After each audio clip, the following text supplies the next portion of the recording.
Bonjour à tous et bienvenue sur le plateau de KTO pour cette nouvelle édition de Face aux chrétiens avec la Croix, Radio Notre-Dame et RCF. Aujourd'hui, notre invité est le député de La République En Marche, Hugues Rançon, vice-président de l'Assemblée nationale. Bonjour Hugues Bonjour Rançon. À vous. Gaulliste social, vous êtes venu à la vie politique très jeune, dans le sillage de Jacques Chirac. C'était en 2002 et à 24 ans, vous rejoigniez son équipe de campagne présidentielle. Vous avez été ensuite conseiller dans différents ministères, puis à l'Élysée, aux affaires sociales, jusqu'en 2007. 10 ans plus tard, vous voilà élu député sous les couleurs En Marche. Vous avez été séduit par le mouvement et son fougueux président, mais formé à la politique dans l'ancien monde, vous l'avez aussi mis en garde. En novembre dernier, vous avez publié Le refus de la parenthèse, un livre dans lequel vous insistez sur la nécessité de donner un peu du contenu idéologique au macronisme. Vice-président de l'Assemblée nationale, on vous donne aussi candidat potentiel pour la mairie de Paris en 2020. Vous serez successivement interrogé dans cette édition de Face aux chrétiens par Michael Cor de la Croix, par Étienne Pépin de RCF et par Alain Baron de Radio Notre-Dame. Et tout de suite, une première question dans cette première partie de Face aux chrétiens de Michael Cor. Alors, dans votre livre, vous parlez un petit peu, vous revenez sur l'événement qui a été l'élection d'Emmanuel Macron et la législative qui a suivi, et vous parlez du besoin de participation, d'horizontalité qui était un petit peu au cœur du projet, au cœur de l'élection. Aujourd'hui, ce besoin de participation, on le ressent notamment dans un autre événement, celui des Gilets jaunes, et vous, la majorité, l'exécutif plus particulièrement, avez décidé d'y répondre à travers un grand débat national. À quelles conditions ce grand débat national sera-t-il une réussite ? Déjà, je crois qu'il doit être une réussite. Le mouvement des Gilets jaunes, pour revenir très rapidement dessus, c'est un mouvement qui est un mouvement à la fois d'ampleur, qui a une résonance inédite, qui a mobilisé beaucoup de monde. Certains se sont mobilisés directement en portant un gilet jaune, d'autres l'ont brandi sur leur pare-brise. Et puis vous avez un mouvement de soutien dans l'opinion publique, de gens qui ne se sont pas forcément mobilisés, mais qui sont sensibles à certaines préoccupations qu'on a entendues.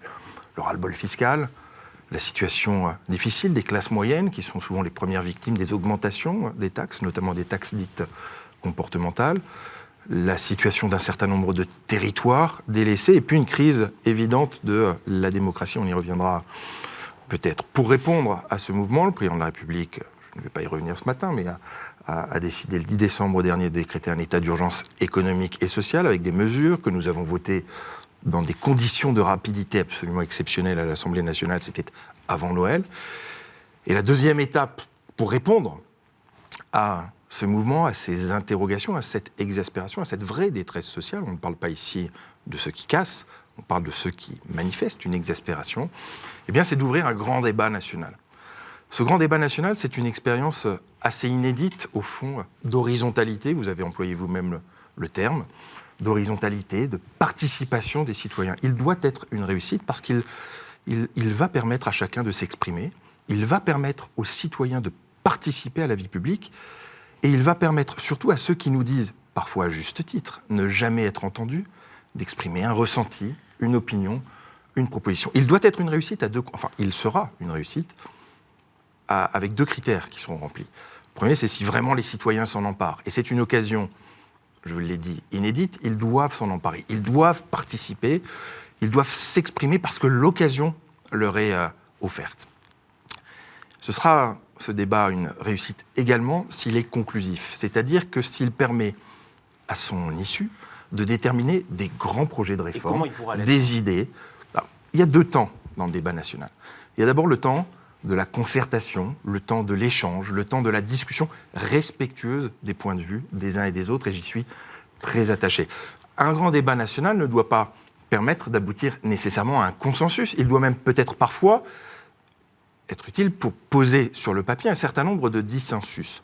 Mais à l'issue de ce grand débat et sur les grandes thématiques qui ont été retenues, les 4 grandes thématiques que je rappelle, écologie, fiscalité, justice fiscale, place de l'État sur les territoires et rôle de l'État, périmètre de l'État et question de citoyenneté et de démocratie, dans chacun de ces domaines, nous devrons, à l'issue du débat et après la restitution du débat, nous, politiques, apporter des réponses concrètes par des grands chantiers, des grands projets de réforme. Je souhaite que un référendum à choix multiples. Ne nous interrogeons pas, avant que le débat ne soit entamé, sur l'issue du débat.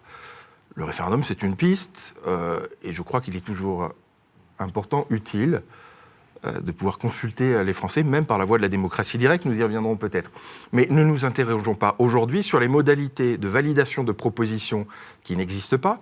Ces propositions n'existent pas puisqu'elles sont censées répondre à des aspirations qui n'ont pas encore été formulées. Donc rentrons dans le débat, rentrons dans le tunnel du débat, avant d'envisager sa sortie. Mais il y a une inquiétude, y compris parmi des gens, je pense à des maires par exemple, que j'ai régulièrement au téléphone et qui s'inquiètent à la fois des modalités techniques du débat, qui sont pour le moment encore floues.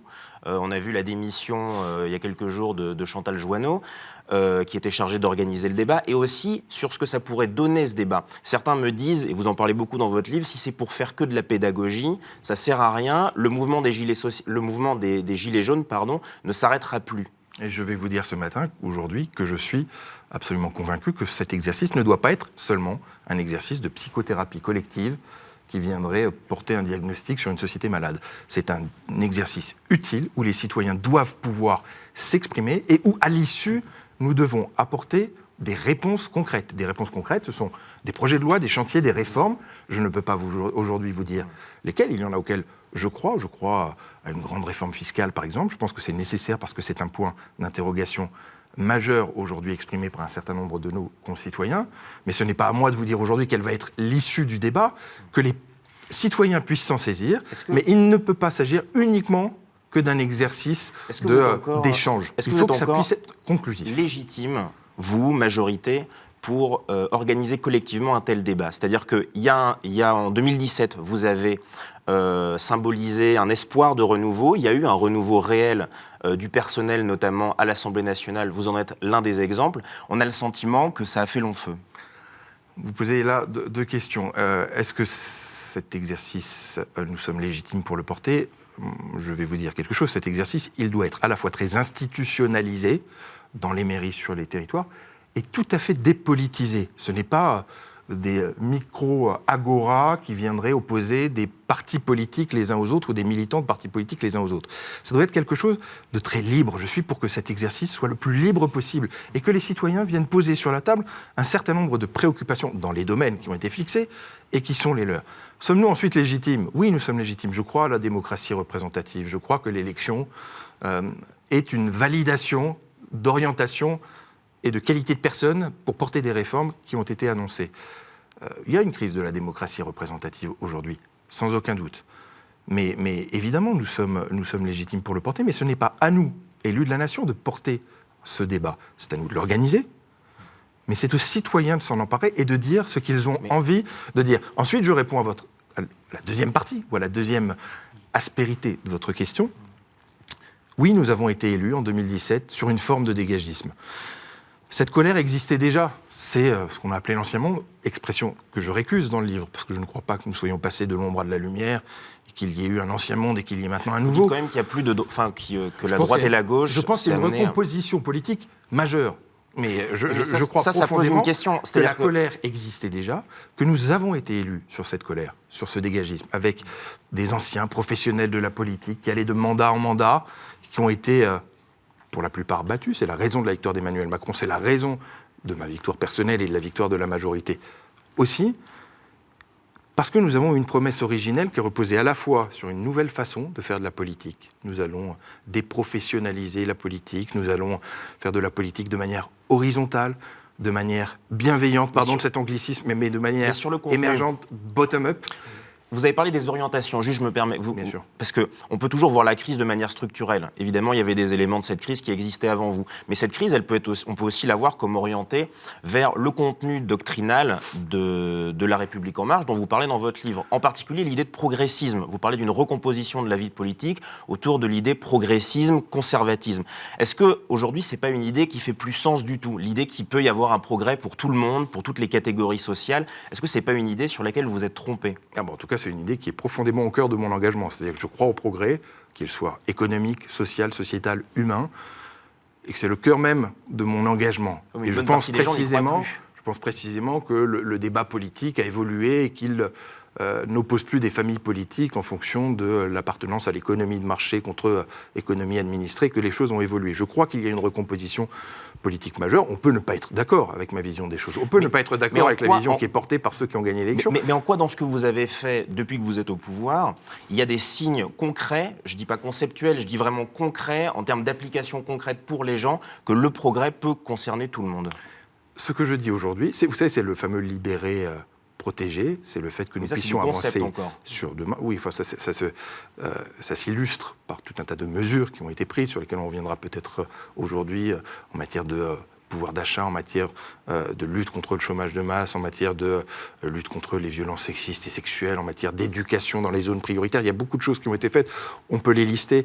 Ce que je dis aujourd'hui, c'est que, pour rebondir sur ce que vous évoquez, c'est que nous avons été, pour beaucoup, Emmanuel Macron serait un accident de l'histoire, serait un concours de circonstances, serait même un alignement des planètes, théorie à laquelle je ne crois pas. Il y a eu une colère, je l'ai dit, les Français souhaitaient et voulaient que la politique change, souhaitaient une autre offre politique. Il l'a proposé, il a gagné, il a une majorité à l'Assemblée nationale. Le paysage politique a été recomposé. Il y a aujourd'hui, je crois, 3 blocs. Nous occupons l'espace central.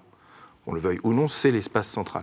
Ce que je dis dans mon livre, c'est que nous ne pourrions pas nous contenter d'être un seul pragmatisme. Nous ne pouvons pas nous contenter d'être des hommes et des femmes issus de la droite, de la gauche, du centre, des mouvements écologiques, qui viendraient derrière un homme et un programme et qui ne croiraient pas dans la même vision de la société. Nous devons travailler sur cette question de l'idéologie. Nous devons théoriser ce que nous sommes, ce qu'est le progressisme. Mais ça, il y a des éléments qui sont pour vous des marqueurs idéologiques. Je prends par exemple l'émancipation, l'idée que les gens devraient s'émanciper par le travail. Ça, c'est un marqueur idéologique que vous partagez quasiment tous, députés de la majorité. Je souhaite d'ailleurs qu'il soit partagé par d'autres. Mais concrètement, je prends par exemple une loi importante, celle de la formation professionnelle. En quoi ou d'autres lois. En quoi est-ce qu'il y a eu des marqueurs ces derniers mois, depuis que vous êtes au pouvoir, qui véritablement permettent aux gens de s'émanciper, concrètement, pragmatiquement? Sur l'apprentissage et la formation professionnelle, c'est le fait d'adapter un modèle au monde dans lequel nous sommes, au fait qu'il n'y ait plus de carrière linéaire, que les métiers évoluent, que des métiers disparaissent, que d'autres apparaissent, et que la responsabilité des pouvoirs publics, la responsabilité des élus de la nation, c'est de pouvoir adapter notre modèle à un monde qui a évolué et d'apporter de nouvelles protections pour protéger notamment les salariés. Aujourd'hui, je crois que nous sommes dans l'application de ce programme. Est-ce que vous me demandez si je souhaite que nous fassions davantage en matière de protection sociale, en matière d'environnement, en matière de justice? Oui, ma réponse est oui. C'est une sensibilité que j'ai déjà exprimée. C'est une sensibilité que j'exprimerai encore à l'avenir, bien sûr, parce que je crois que notre projet peut encore être enrichi. Mais sur la question de la place que nous occupons dans la société française, interrogeons-nous justement, et vous avez raison de le dire, sur ce qu'est le progressisme. Qu'est-ce qu'est le progrès? Et je crois qu'un progrès ne vaut que s'il est partagé par tous. Aujourd'hui, on entend bien que les Français ont un doute sur à la fois notre capacité à faire de la politique différemment et à la fois à porter un projet réellement progressiste, un projet qui pourrait bénéficier à chacun d'entre eux, et notamment à ceux qui sont dans les situations les plus vulnérables. Ce que je veux dire juste sur la fin, sur le débat, je crois que le moment dans lequel nous sommes est un moment important. Il n'y aura pas la victoire des uns contre les autres. Et je crois qu'il faut sortir de cette vision manichéenne du mouvement des Gilets jaunes. Il n'y aura pas la victoire d'un camp contre un autre. Soit tout le monde sera vainqueur, soit tout le monde sera vaincu. Le débat national, c'est une possibilité qui nous est offerte de sortir tous grandis de cette séquence qui est une séquence difficile, en faisant le moment venu chacun notre examen de conscience. Bien sûr, tout n'a pas été réussi depuis 1 an et demi. Bien sûr, il y a des choses qui ne sont pas assez loin, me semble-t-il, d'autres qui ne sont pas allées assez vite. Les médias peuvent avoir une part de responsabilité, certains gilets jaunes eux-mêmes peuvent avoir une part de responsabilité dans leurs propos. Le moment venu, parce que cette crise aura un terme, il faudra que chacun fasse son examen de conscience. Mais ce que je crois aujourd'hui, c'est que de la colère et des tensions doit naître une réponse nouvelle, doit naître une nouvelle étape dans notre quinquennat, mais plus que dans l'action publique, dans ce qu'est la France, dans ce qui fait la France. Je crois que ça peut être une libération nécessaire, ça peut être une forme de catharsis dont le pays ressortira rénové et renforcé. On va pas conclure avant le grand débat, vous avez dit, mais il sera conclusif. Donc vous-même, quelles seraient pour vous les mesures qui permettraient de rénover, de faire autrement de la politique? Écoutez, moi, ce n'est pas à moi de les apporter, mais il y a 4 thèmes. Dans chacun des thèmes, je pense qu'il faut avancer. 2 d'entre eux sont... Sur la démocratie, la pratique de la démocratie directe ou représentative, comment repenser cet équilibre? Alors, puisque vous me demandez ce que j'attends du débat, je pense qu'à l'issue, je l'ai déjà évoqué, mais je vous le répète, dans le domaine fiscal, il faudra que nous apportions une réponse très forte. Je crois à une grande réforme fiscale, c'était une promesse du président Hollande lors du quinquennat précédent qu'il n'a jamais mise en application. Je crois qu'aujourd'hui, il y a une interrogation des Français par rapport à l'argent qu'ils consacrent à l'action publique, par le biais de l'impôt ou des taxes, et au retour sur investissement qu'ils ont, notamment dans certains territoires, qu'il y a cette interrogation sur le consentement à l'impôt. Et je crois que nous devons mettre sur la table les 350 impôts et taxes qui existent dans ce pays pour regarder ce qui est utile, comment nous pourrions simplifier le système, le rendre plus lisible. Je ne parle même pas ici du niveau de pression fiscale, je parle juste de l'organisation, de l'architecture du système. Je crois qu'il est important de pouvoir repenser, et repenser aussi la notion de progressivité. Je crois que nous pouvons rendre notre système fiscal plus juste. Ça, ce sera une issue. Mais on va marquer sur la question une de la première démocratie. pause dans cette D'accord. édition de Face aux chrétiens. Je suis désolé, ça passe très vite, Michael Cor, mais merci. On marque une première pause et nous nous retrouvons dans un court instant avec notre invité Hugues Rançon. À tout de suite.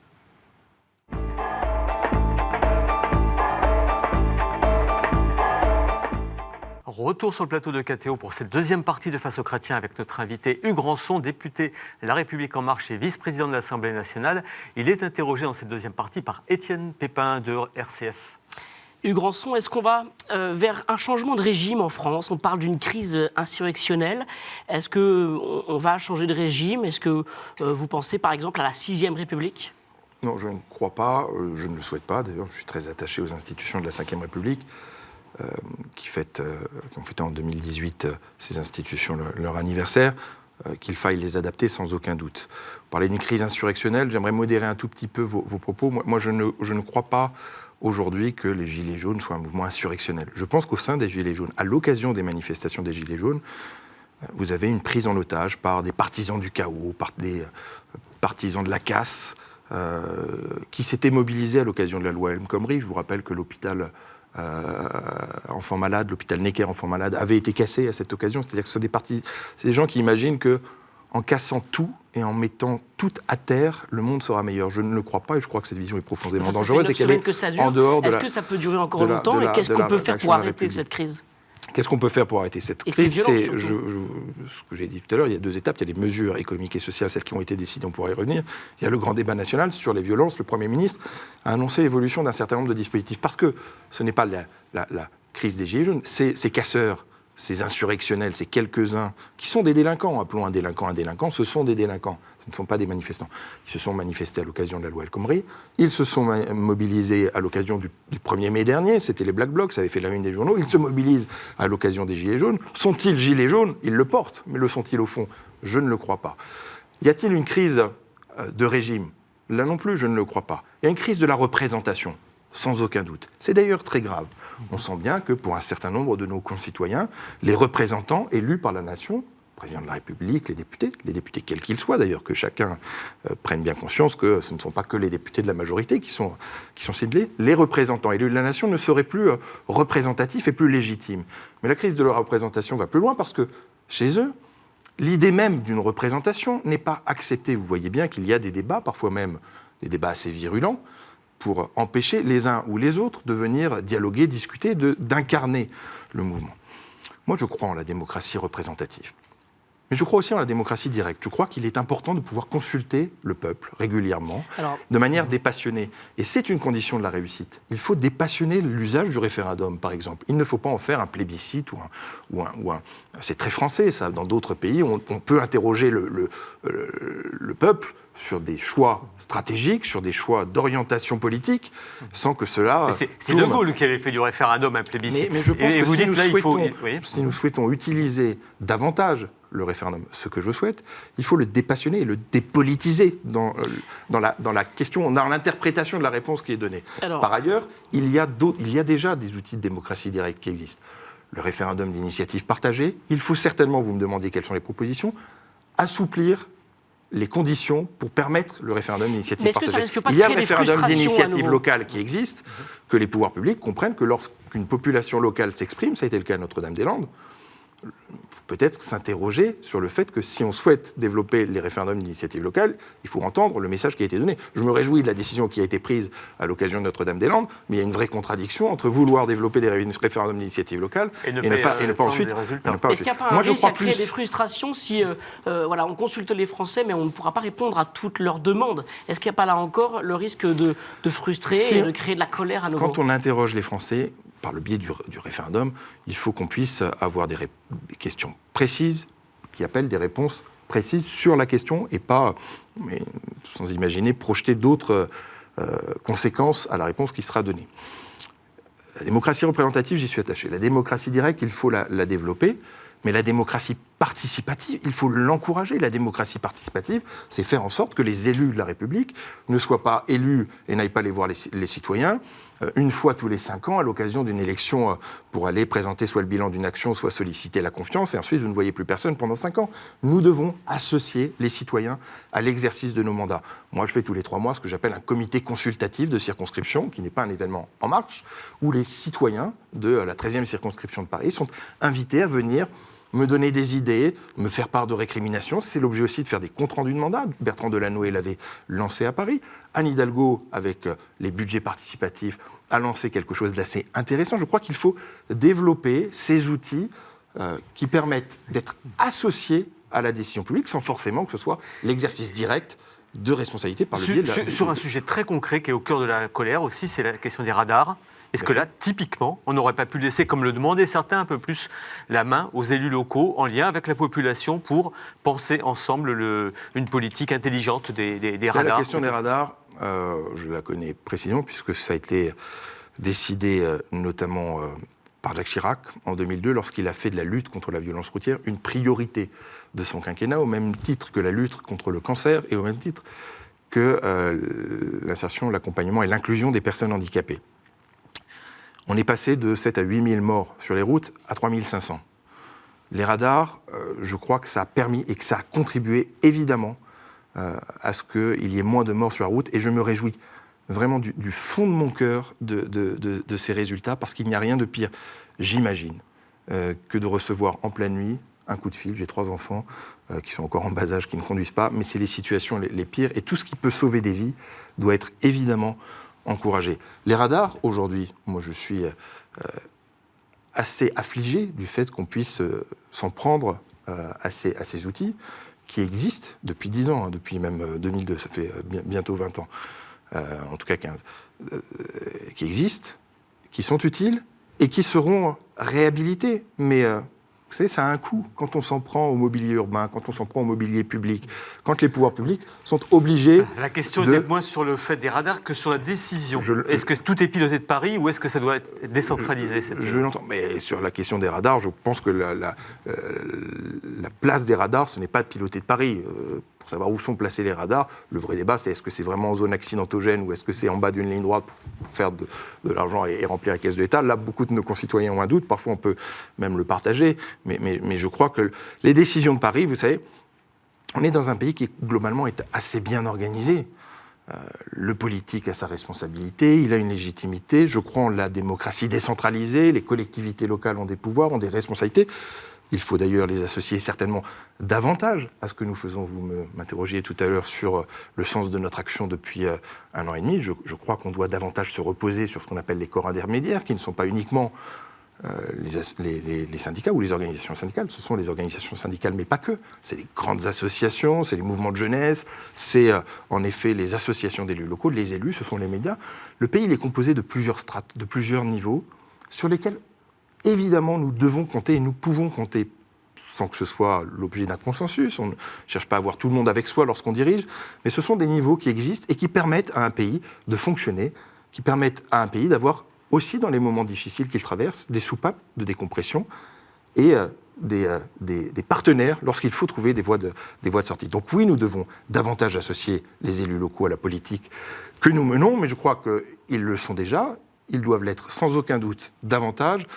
Il faut, vous savez, avoir une approche sereine des choses. Il n'y a pas ce qui est décidé à Paris et qui serait catastrophique et qui irait à l'encontre des intérêts des Français et ce qui serait décidé au plus proche du terrain et qui forcément irait dans le bon sens. Je crois que c'est un ensemble et qu'il ne faut pas opposer, ni dans ce domaine, ni dans les autres, les uns aux autres. Pour revenir à l'actualité, pour le gouvernement, la mobilisation a fait ralentir la croissance du PIB à la fin de l'année 2018.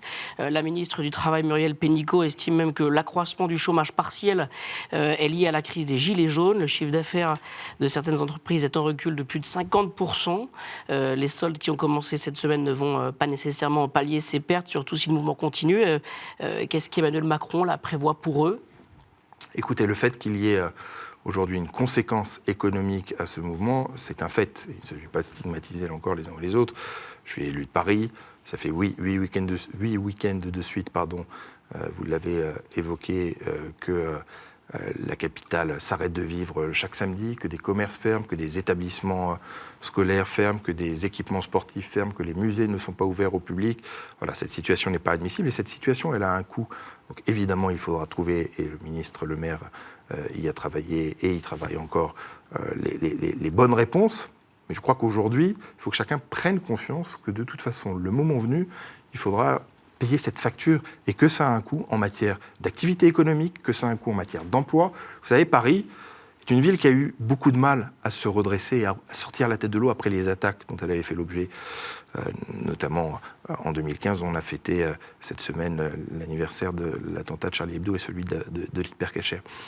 Paris redevenait attractif pour les touristes, pour les investisseurs. Paris, aujourd'hui, dans le contexte du Brexit, a une place à jouer, évidemment, pour attirer et pour devenir une place attractive. Je ne suis pas sûr, en effet, que les images qui ont été véhiculées à l'occasion du mouvement, pas partout sur les territoires ou dans les ronds-points, mais ce qui s'est passé dans la capitale ces dernières semaines, je ne suis pas sûr que ça ait contribué à l'image positive du pays, et je crois que tout ça aura une conséquence majeure. Alors, il faut trouver des solutions pour ces personnes, ces chefs d'entreprise qui perdent du chiffre d'affaires. Emmanuel Macron promet également à côté 10 milliards pour sortir de cette crise des Gilets jaunes. Où est-ce qu'il va les trouver, ces 10 milliards ? Alors déjà, il ne les a pas promis, puisque c'est le montant des mesures qui ont été décidées, donc ce ne sont pas des promesses, c'est des mesures qui étaient indispensables, que j'ai saluées, que nous avons votées. Il y a eu plusieurs réponses, il y a eu, je rappelle, parce qu'au-delà du fait de dire que c'est 10 milliards, c'est concrètement des choses, je crois, très utiles. C'est la défiscalisation de la prime exceptionnelle, c'est la défiscalisation et l'exonération de toutes les charges des heures supplémentaires, c'est les 100 € pour les travailleurs qui ne touchent qu'un SMIC, c'est la suppression de la hausse de la CSG pour les petites retraites. Comment financer tout ça, les mesures concrètes, les 10 milliards, les pistes de financement ont été annoncées, ont été dites. Moi, ce que je veux dire aussi, c'est qu'il ne faut pas avoir peur d'expliquer aux Français que nous allons sortir pour un temps, mais que nous allons sortir du carcan des 3%, parce qu'aujourd'hui, c'est indispensable. Et il faut savoir avoir une gestion dynamique des finances publiques. Vous savez, moi, je pense qu'on doit avoir une gestion vertueuse des finances publiques. Mais je pense qu'on ne fait pas adhérer une population à un projet européen lorsque ce projet européen se résume à des agrégats, à des courbes, fussent-elles utiles pour déterminer le niveau du déficit ou le niveau de la dette et les conséquences que ça aura. Mais je pense aujourd'hui qu'il est très très dangereux de dire aux Français « nous ne pouvons pas agir pour vous parce que notre engagement européen nous l'interdit et parce que nous devons rester dans une courbe ». Aujourd'hui, oui, nous allons sortir de manière temporaire, mais nous allons sortir des 3%. Le déficit public sera au-delà, c'est assumé par le gouvernement.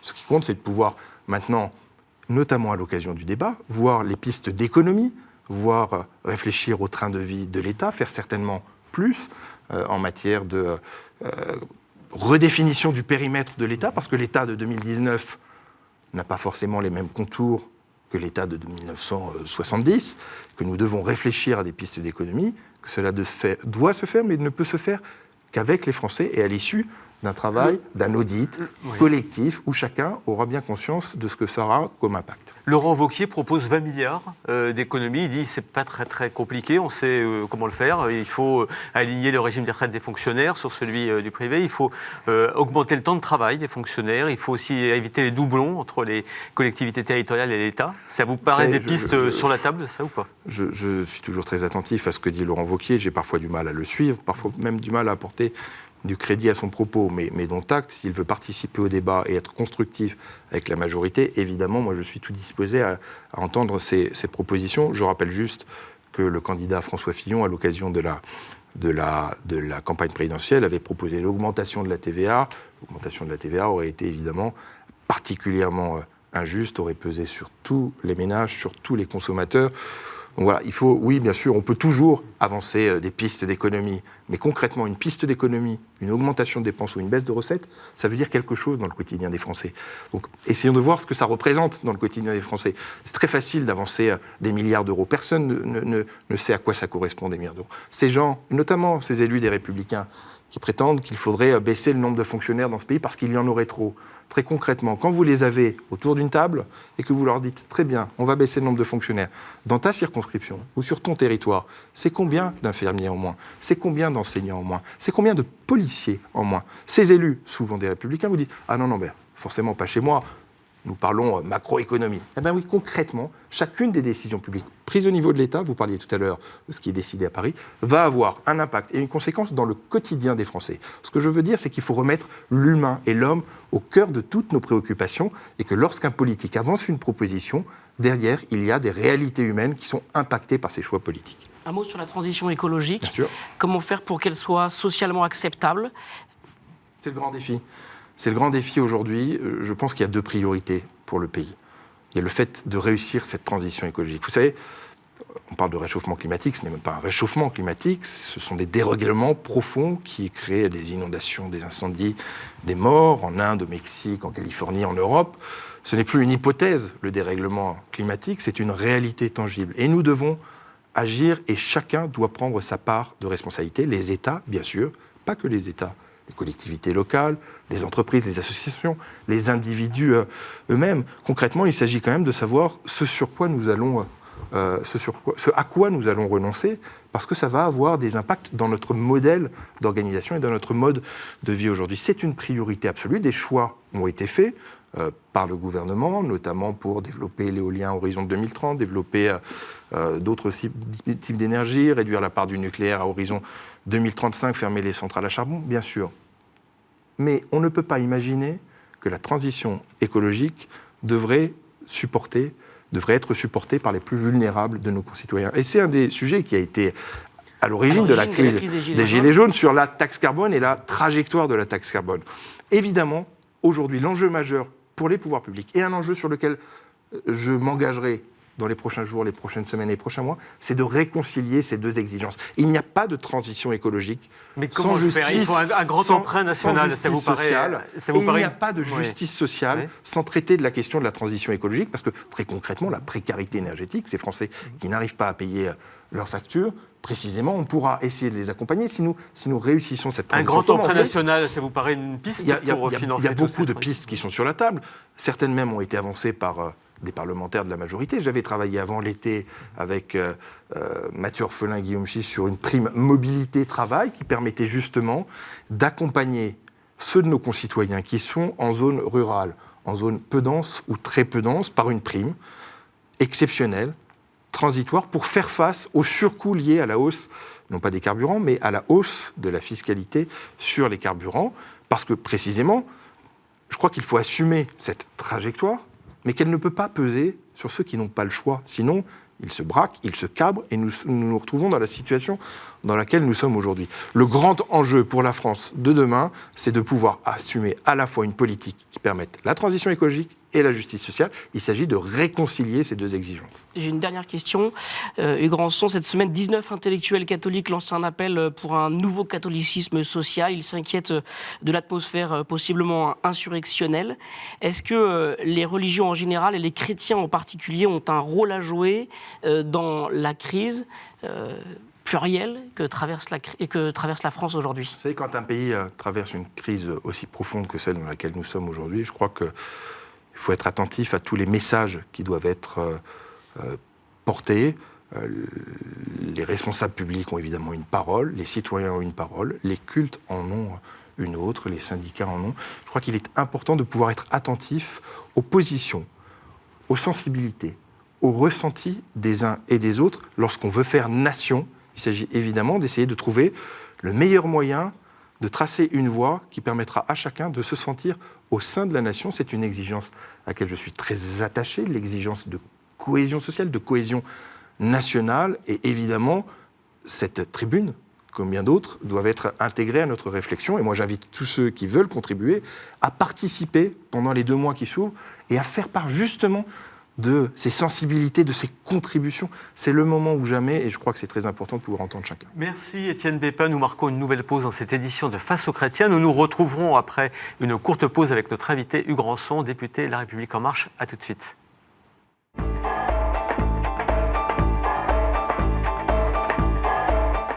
Retour sur le plateau de Face aux chrétiens avec notre invité Hugues Rançon, député La République En Marche et vice-président de l'Assemblée nationale. Il est interrogé dans cette dernière partie de Face aux chrétiens par Alain Baron de Radio Notre-Dame. Oui, monsieur Rançon, dans votre livre, qui est un plaidoyer pour le progressisme, ce terme de progressisme a été employé par le président Macron pour l'opposer au populisme dans le cadre des élections européennes. Est-ce que c'est toujours pertinent ? J'utilise moi le terme progressisme à des fins tout à fait nationales parce que je l'emploie pour définir notre corpus idéologique, en tout cas le mien, sur le progrès économique, social, humain, technologique, ce qui s'oppose pour moi au conservatisme, plutôt à droite, ou au pôle de radicalité qui s'organise, plus à gauche. Je ne crois pas, pour ma part, que l'enjeu européen soit les progressistes contre les nationalistes. Je pense qu'il y a des conservateurs qui sont très européens, et c'est le cas de bon nombre de membres des Républicains, notamment, aujourd'hui. Sur la question européenne, en revanche, il y a un point de préoccupation majeur, c'est cette montée des populismes, c'est cette montée des nationalismes. Moi, je suis une génération qui a toujours connu l'Europe, la construction européenne, pour qui l'Europe, ça va de soi.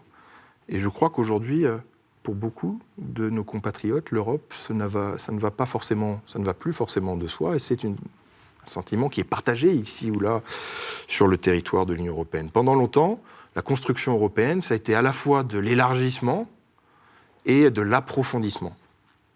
Et depuis une quinzaine d'années, c'est moins évident. Vous avez eu le non-référendum sur la Constitution européenne en 2005, en France. Vous avez eu en France aussi, ne l'oublions pas, une victoire du Front National en 2014. Tout le monde émet l'hypothèse d'une victoire qui serait terrible pour le pays du Front National en mai prochain, mais le Front National a déjà gagné les élections européennes. Pour quel bilan ? On pourra en reparler à l'occasion de la campagne. Je ne suis pas complètement convaincu que le message des députés européens français du Front National ait été vraiment entendu au Parlement européen, mais ce sera abordé à l'occasion de la campagne. Il y a le Brexit. On sent bien qu'il y a la montée, Orban en Hongrie, Salvini en Italie, la Pologne, l'Europe de l'Est. L'Andalousie aussi. On sent bien, dans des élections plus locales en effet, qu'il y a aujourd'hui une contestation du fonctionnement même de l'Union européenne. Pourquoi ? Si vous me permettez de m'attarder là-dessus quelques instants, je crois pour 3 raisons majeures. La première, c'est une critique d'une administration, critique classique, mais qui porte, d'une administration bruxelloise, distante, tentaculaire, une technostructure tatillonne, et donc avec une Union européenne qui s'éloigne de ses citoyens. La deuxième explication, je le crois, c'est que l'Europe arrive à se saisir d'un certain nombre de sujets importants, mais arrive rarement à parler d'une seule voix sur des sujets majeurs qui sont les défis du monde.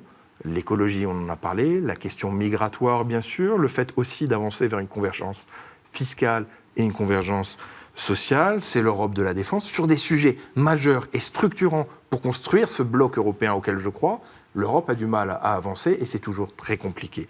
Et la troisième raison, c'est qu'il y a souvent aussi, en France comme ailleurs, une mauvaise perception de ce que fait réellement l'Union européenne. Vous savez, moi, je suis toujours très frappé lorsque j'entends des discours eurosceptiques en France, dans le monde rural, quand on sait ce que l'agriculture française doit à la politique agricole commune. Il y a certainement quelque chose que nous avons raté dans le message, dans l'explication, dans la pédagogie, parce que précisément, l'Union européenne, c'est une chance, et c'est une chance pour tous. Alors oui, il va falloir que nous puissions opposer à cette montée des populismes, des nationalismes, mais au fond des craintes, puisque c'est partagé partout, c'est qu'il y a peut-être quelque chose qui ne fonctionne pas, parce que nous sommes résolument européens, parce que je suis profondément européen, je crois que nous devrons porter un projet audacieux pour transformer l'Union européenne. Rien ne serait pire que de se contenter de l'euro-béatitude, qui consisterait à dire l'Europe c'est formidable, c'est la paix et le développement. C'est vrai. mais ça ne suffit pas. Et aujourd'hui, il va falloir transformer l'Union européenne pour la rapprocher notamment de ses citoyens. Mais on parlait tout à l'heure des courbes et des ratios. Voilà, redéfinissons un projet européen qui soit plus emballant et plus séduisant que le seul projet économique qui consisterait à devoir respecter des courbes ou des obligations et des engagements antérieurs. Mais est-ce que le terme progressiste, c'est pas un peu un mot fourre-tout? Je comprends tout à fait qu'on puisse s'interroger là-dessus. Parce que tout le monde a envie d'être progressiste, finalement. C'est bien d'être dans le progrès. Il y a peu de gens qui disent spontanément « j'ai envie d'être réactionnaire ». Mais alors, je ne pense pas que le contraire du progressisme soit la réaction. Je pense que c'est le conservatisme. Et vous avez des gens, et notamment face aux défis du monde, partout, en France comme ailleurs, vous savez, le choix de modèle de société, finalement, il est assez simple. Est-ce que face aux grands défis du monde, sécuritaires, écologiques, migratoires, économiques, de redistribution des richesses, est-ce que dans cette planétarisation, on a plutôt envie de s'intégrer, de faire confiance, de se doter des meilleures armes, et donc de changer de modèle et d'évoluer parce que nous devons évoluer? Ou est-ce que, et ce n'est pas un jugement de valeur dans ma bouche, mais est-ce qu'on a plutôt envie de s'en tenir à ce que nous connaissions jusqu'à là, un territoire, des frontières? C'est la question du repli derrière des frontières, des murs, un repli identitaire. Ce n'est pas une conception de la société et du monde qui est la mienne. Je la respecte parce que je crois qu'il y a une vraie interrogation aujourd'hui des populations partout dans le monde sur ce que devient le monde, sur notre modèle de société, sur le projet de société. Peut-être et pas, je mais crois précisément que... demande de protection, Hugues Rançon. Les gens, ils demandent à être protégés par rapport à une mondialisation, par rapport à un libéralisme aussi qui a entraîné des délocalisations, des pertes de travail. Est-ce que ça, il ne faut pas l'entendre, est-ce que ça, c'est l'opposé du progrès, ça, cette demande de protection? Non, il faut l'entendre. En revanche, on ne va pas... voilà, on peut toujours être dans l'incantation, mais le monde dans lequel on vit, il est celui-là. Le meilleur moyen de se protéger, c'est précisément de pouvoir évoluer. On parle du modèle social souvent. Moi, je pense que le modèle social, c'est une grande fierté.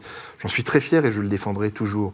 Mais ne rien faire pour adapter le modèle social français aux réalités du monde, c'est signer son arrêt de mort. Je crois que nous devons toujours être au mouvement. Je crois que nous devons, par rapport au monde dans lequel nous vivons, inventer des nouvelles protections.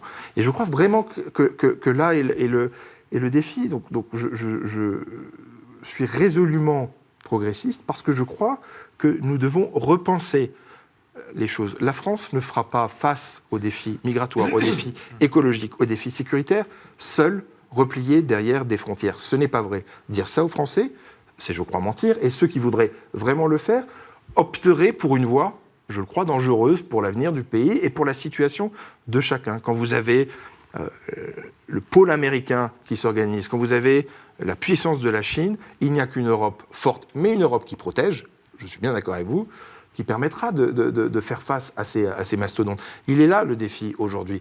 On convainc beaucoup les populations en portant un discours conservateur. Oui, notre identité est mise en péril.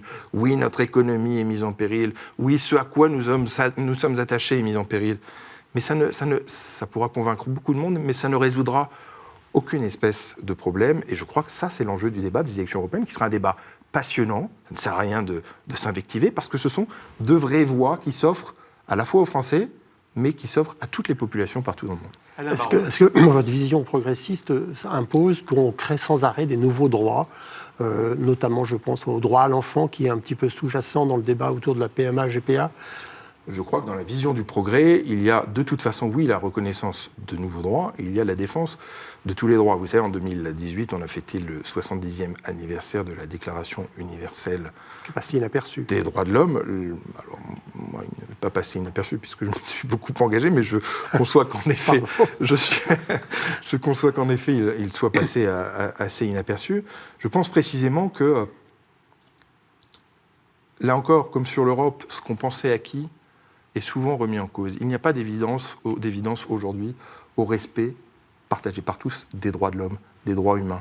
Je pense qu'il va de soi, mais il est utile toujours de le rappeler et de se battre pour que chaque homme puisse avoir la même dignité, l'accès aux mêmes droits, le droit à la santé, le droit à l'éducation, le droit à la presse de s'exprimer, le droit à la liberté de conscience. Je crois que c'est fondamental.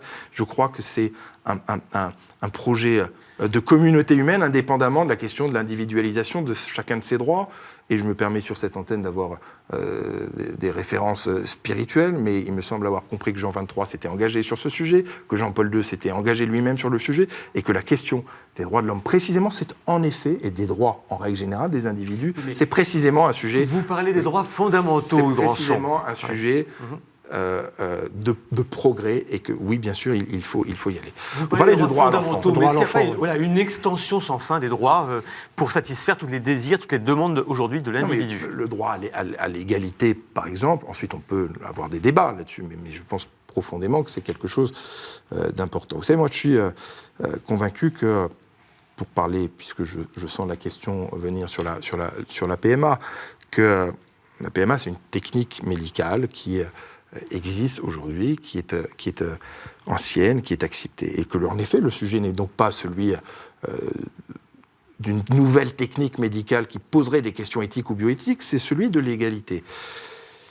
L'élargissement de la PMA aux couples de femmes ou aux femmes célibataires, ça a été un engagement du président de la République, ça a été un engagement des députés, beaucoup de députés, pas que de la majorité d'ailleurs, même des députés des Républicains aujourd'hui prennent des positions. Une tribune avait été signée, je crois, par 6 parlementaires des Républicains sur ce sujet. C'est une question d'égalité de droit, c'est un sujet qui doit être débattu parce qu'il faut l'aborder de manière dépassionnée, bien sûr, mais c'est un sujet qui a été longuement débattu à l'occasion des États généraux sur la bioéthique, qui a reçu des avis favorables du Comité consultatif national d'éthique, d'une part, qui est une autorité respectée par tous, avis favorable également par la Commission nationale sur les droits de l'homme, consultatif des droits de l'homme, pardon, un avis favorable. Donc je crois qu'aujourd'hui nous devons avancer sur ce droit, bien sûr, je le partage. Donc ça va se faire, a priori. Alors ça va se faire, oui, ça va se faire, je souhaite que ça se fasse, et des parlementaires se sont saisis. Il y a un groupe de travail qui aujourd'hui travaille. Je crois que nous ne pouvons pas avancer contre la société, sans aucun doute. Je pense que la société avance aussi elle-même et qu'il appartient au pouvoir public de s'adapter. Je pense qu'aujourd'hui, très concrètement, un couple de femmes qui veut avoir un enfant, si ce n'était pas permis en France, elles trouveraient les moyens de le faire différemment et ailleurs. Donc je crois que voilà, il faut travailler sur ces questions d'égalité, c'est important. La PMA, pour moi, c'est un point important de progrès. La GPA n'en serait pas un. D'accord. Et je le dis aujourd'hui devant... C'est une question d'égalité, mais vous dites que ça ne soulève pas de questions éthiques. L'extension de la PMA, pour vous, ça ne soulève pas de problème. Ça ne soulève pas de questions éthiques. Je comprends que ça puisse en soulever pour certains. Pour moi, non. Pour moi, c'est une question d'égalité de droit. C'est par ailleurs, en matière d'éthique, un engagement sur lequel nous avons pris date devant les Français. Je crois que nous devons le faire, mais nous devons le faire de manière dépassionnée et en travaillant avec les uns et les autres. Ça a été le cas des États généraux de la bioéthique, c'est aussi le cadre des consultations qui sont aujourd'hui opérées. Il y aura ce groupe de travail de parlementaires qui va rendre des conclusions. Il y aura ensuite un projet qui sera proposé au Conseil des ministres. Donc je crois que les choses se feront. Je souhaite qu'elles puissent se faire. Je souhaite qu'elles se fassent de manière encadrée. Et je souhaite qu'elles n'ouvrent pas d'autres débats. Parce que précisément, des questions éthiques se poseraient, des questions bioéthiques et éthiques se poseraient de manière la question de la très finalité de la préoccupante. médecine, qui pour le coup, l'extension de la PMA, la médecine ne répond pas à un problème médical, mais répond à une demande sociale. C'est pas un débat éthique, ça. Mais la demande sociale, parfois, est tout à fait légitime. On vient de passer plusieurs dizaines de minutes à parler des demandes sociales qui traversent aujourd'hui le pays et qui préoccupent un certain nombre de concitoyens. Ce n'est pas parce que la demande ne serait que sociale qu'elle serait à mettre de côté. Donc il faut aussi l'entendre. Et en tout cas, sur ce point-là, je vous le dis aujourd'hui, je pense qu'il faut avancer à la fois de manière rapide, mais de manière très respectueuse et en entendant les préoccupations des uns et des autres. À tout autre sujet, certains appellent à une réforme de la loi de 1905 sur la laïcité, sur les relations entre les religions et l'État. Est-ce que c'est pertinent ?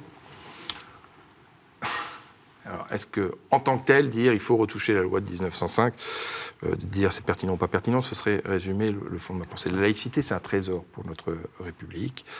Il n'y a pas d'ailleurs une laïcité à géométrie variable, il n'y a pas une laïcité qu'on pourrait qualifier, qui serait ici détendue, ou là une laïcité de combat, il y a la laïcité. Et la laïcité, c'est quoi? En 2 mots, pardon, mais je le répète, c'est la neutralité des pouvoirs publics qui n'ont pas à se préoccuper des questions religieuses, mais les pouvoirs publics ont, par le principe de laïcité, une obligation, c'est celle de permettre à chacun l'exercice de sa liberté, de conscience, de sa liberté, de croire ou de ne pas croire et d'exercer aujourd'hui son culte. Moi, je pense qu'il faut, lorsqu'on envisage de travailler sur la question de la laïcité, être toujours très, très prudent. Il ne faut certainement pas fragiliser ce qui est un socle très important de la République. Il y a depuis longtemps des débats sur ça. C'est pour le grand débat qui s'ouvre aujourd'hui, au même titre que l'immigration, puisque le président de la République a souhaité que cette question figure parmi les grands thèmes qui seront abordés. La question de l'intégration, de la laïcité.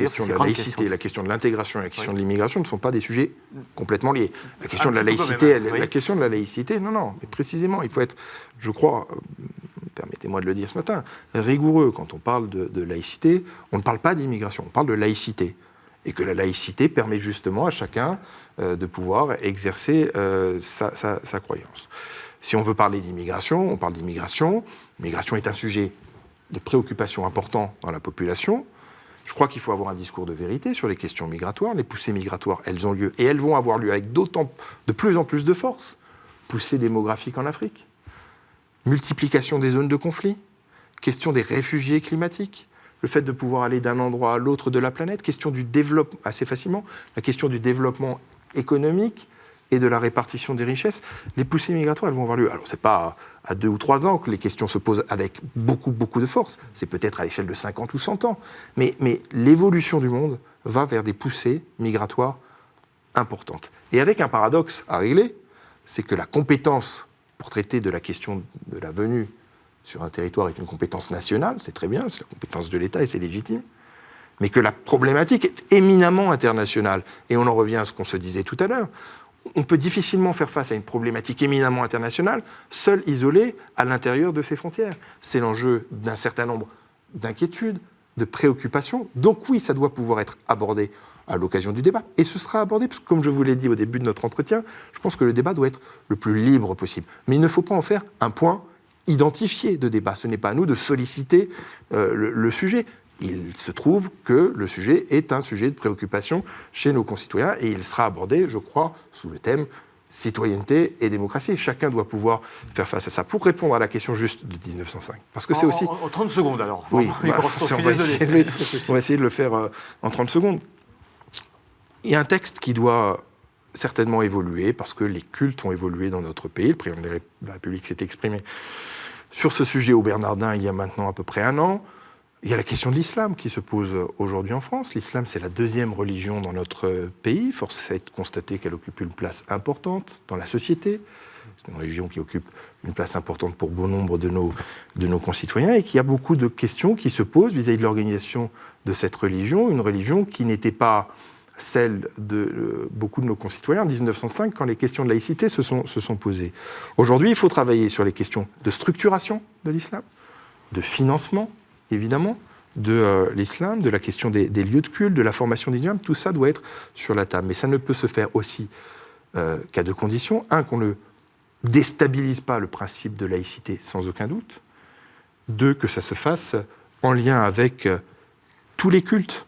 Parce que c'est important que nous ayons une réflexion collective. Oui, vous savez, c'est au culte, je suis désolé, mais on arrive vraiment à la fin de l'émission, je suis obligé de vous couper. C'est au culte de s'adapter à la République, ce n'est pas à la République de s'adapter au culte. Et tout cela ne peut se faire que dans le respect de chacun et de manière collective. C'est en tout cas ce que j'appelle de mes vœux aujourd'hui devant vous. Eh bien, merci Hugues Rançon. Nous serons la semaine prochaine avec Benoît Hamon qui préside le parti Génération.